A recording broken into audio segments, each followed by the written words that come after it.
क्या आपने कभी सोचा है कि अगर हर महीने आपकी कमाई में से सिर्फ 100 रुपये, 500 रुपये, 1000 या 2000 नियमित रूप से निवेश किए जाएं तो लंबे समय में इसका क्या असर हो सकता है? बहुत से लोग सोचते हैं कि निवेश करने के लिए बड़ी रकम चाहिए, लेकिन ऐसा जरूरी नहीं है। आज हम बात करेंगे एसआईपी यानी सिस्टमेटिक इन्वेस्टमेंट प्लान की। इस वीडियो में हम बिल्कुल आसान भाषा में समझेंगे कि एसआईपी क्या है, एसआईपी कैसे काम करती है, एसआईपी और सामान्य म्यूचुअल फंड इन्वेस्टमेंट में क्या अंतर है, 100 रुपये हो, 500 या 1000 में एसआईपी शुरू की जा सकती है या नहीं, एसआईपी में रिटर्न कैसे बनता है, कंपाउंडिंग क्या है, एसआईपी में रिस्क कितना होता है और सबसे जरूरी एसआईपी शुरू करने से पहले किन बातों का ध्यान रखना चाहिए। लेकिन आगे बढ़ने से पहले मेरा रिक्वेस्ट है कि आप सब इस चैनल को सब्सक्राइब कर लें और बेल आइकन को दबा दीजिए, जिससे इस तरह की मेरी जो भी वीडियो आएगी उसका नोटिफिकेशन आप तक फटाफट पहुंच जाएगा।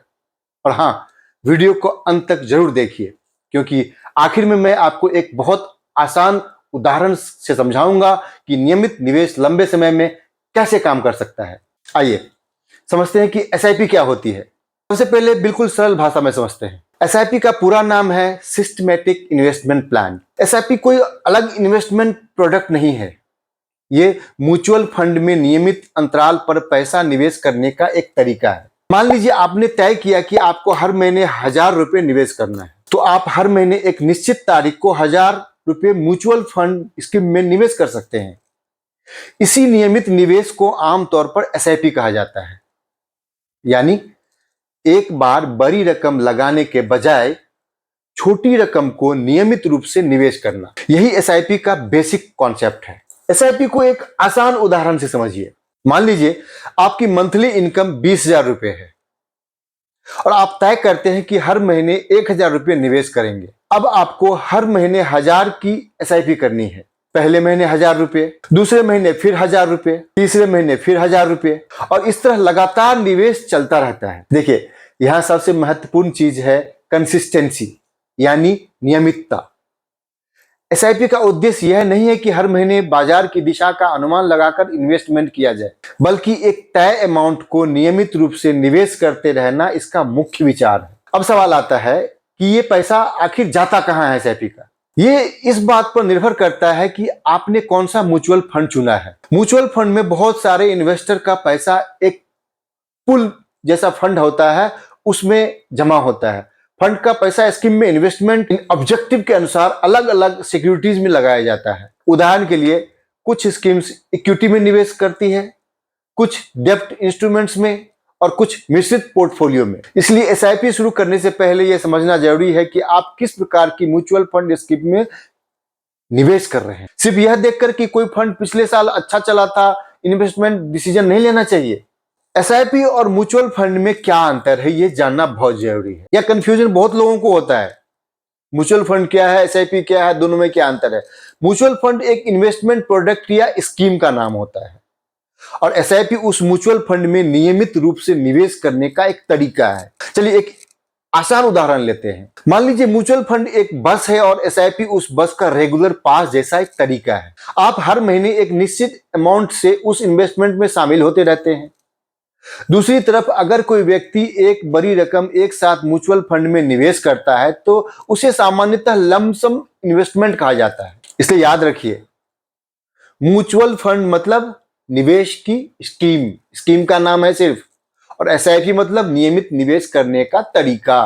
कई म्यूचुअल फंड स्कीम्स में मिनिमम एसआईपी अमाउंट अलग अलग हो सकते हैं। कुछ स्कीम्स में कम अमाउंट में शुरुआत संभव होती है, जबकि कुछ में मिनिमम इन्वेस्टमेंट ज्यादा हो सकता है। इसलिए संबंधित स्कीम के करंट मिनिमम इन्वेस्टमेंट रूल्स जरूर चेक कीजिए। लेकिन यहाँ एक बड़ी बात समझने की जरूरत है। एसआईपी की खूबसूरती सिर्फ छोटी रकम से शुरुआत करने में नहीं है। इसकी असल ताकत है नियमित निवेश प्लस समय प्लस अनुशासन। अगर कोई व्यक्ति अपनी फाइनेंशियल कैपेसिटी के अनुसार छोटी राशि से शुरुआत करता है और लंबे समय तक उसे डिसिप्लिन तरीके से जारी रखता है, तो वह इन्वेस्टिंग हैबिट विकसित कर सकता है। एसआईपी में रिटर्न कैसे बनता है?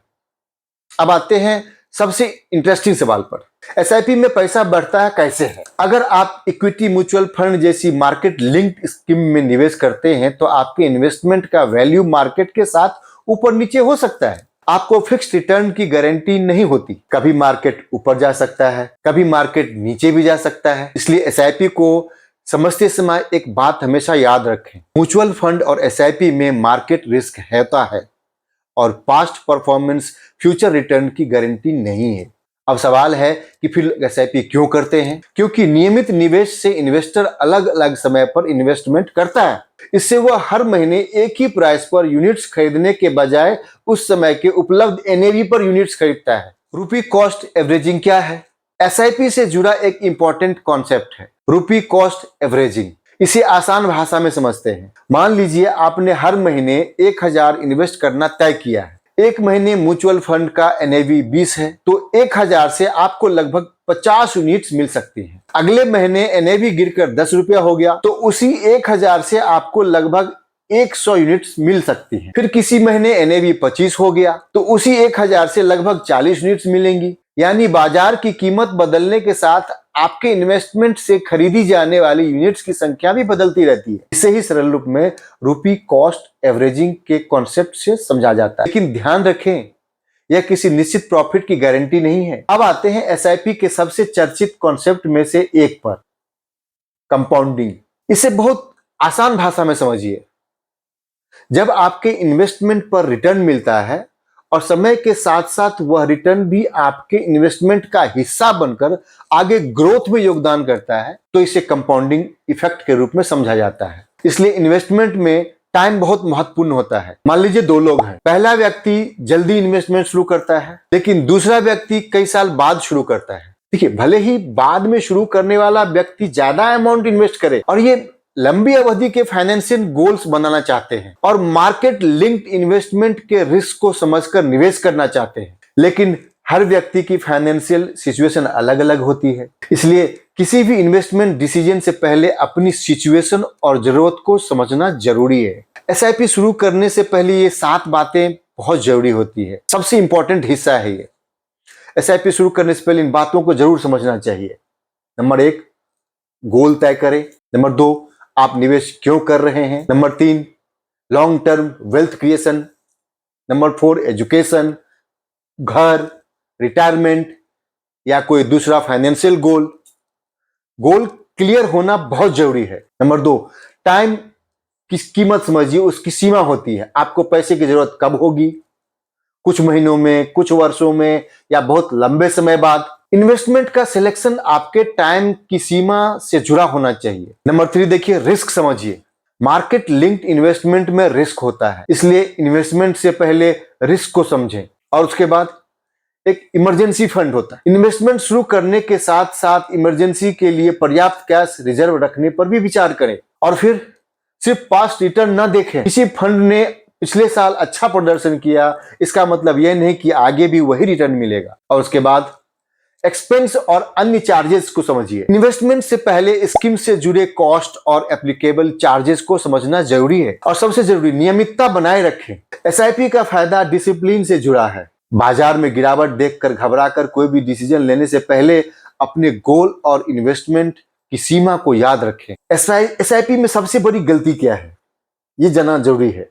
एसआईपी सबसे बड़ी गलती यह हो सकती है कि व्यक्ति एसआईपी को जल्दी अमीर बनने का तरीका समझ लेते हैं। एसआईपी कोई मैजिक नहीं है, यह डिसिप्लिन इन्वेस्टमेंट का तरीका है। अगर कोई व्यक्ति सोचता है कि मैं 100 रुपए में या 500 रुपए लगाऊंगा और कुछ महीने में लाखों रुपए हो जाएंगे, तो ये रियलिस्टिक अप्रोच नहीं है।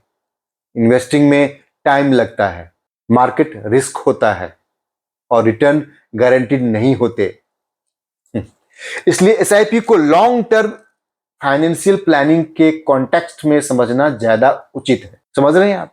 अब देखिए, एसआईपी बंद करनी चाहिए या नहीं, यह भी बहुत बड़ा सवाल है।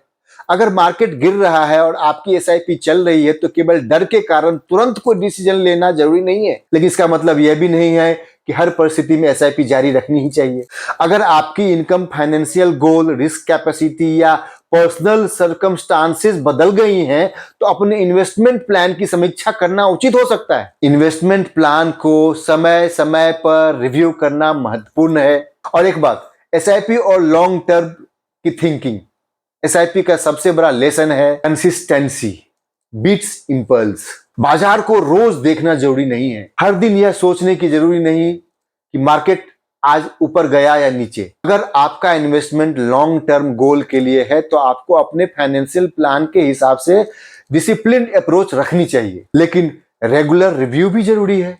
इस वीडियो का निष्कर्ष ये है कि आप आसान भाषा में समझिए इस बात को कि एसआईपी क्या है, एसआईपी और म्यूचुअल फंड में क्या अंतर है, एसआईपी कैसे काम करती है, रुपी कॉस्ट एवरेजिंग क्या है, कंपाउंडिंग क्या है, एसआईपी में रिस्क क्यों होता है और एसआईपी शुरू करने से पहले किन बातों का ध्यान रखना चाहिए। सबसे जरूरी बात याद रखिए, एसआईपी कोई गारंटीड रिटर्न देने वाली योजना नहीं है। यह म्यूचुअल फंड में नियमित निवेश करने का एक तरीका है और इसमें अंडरलाइंग इन्वेस्टमेंट के अनुसार मार्केट रिस्क हो सकता है। इसलिए इन्वेस्टमेंट करने से पहले स्कीम के डॉक्यूमेंट्स पढ़ें, अपने गोल और रिस्क को समझें और जरूरत पड़ने पर सेबी रजिस्टर्ड इन्वेस्टमेंट प्रोफेशनल से सलाह लें। अगर आपको फाइनेंस और इन्वेस्टमेंट की बात बिल्कुल आसान हिंदी में समझनी हो तो मेरे चैनल को सब्सक्राइब कर लीजिए। एक बार फिर से रिक्वेस्ट करता हूं, सब्सक्राइब कर लीजिए और अगली वीडियो में हम आपसे फिर मिलेंगे। बहुत बहुत धन्यवाद। नमस्कार।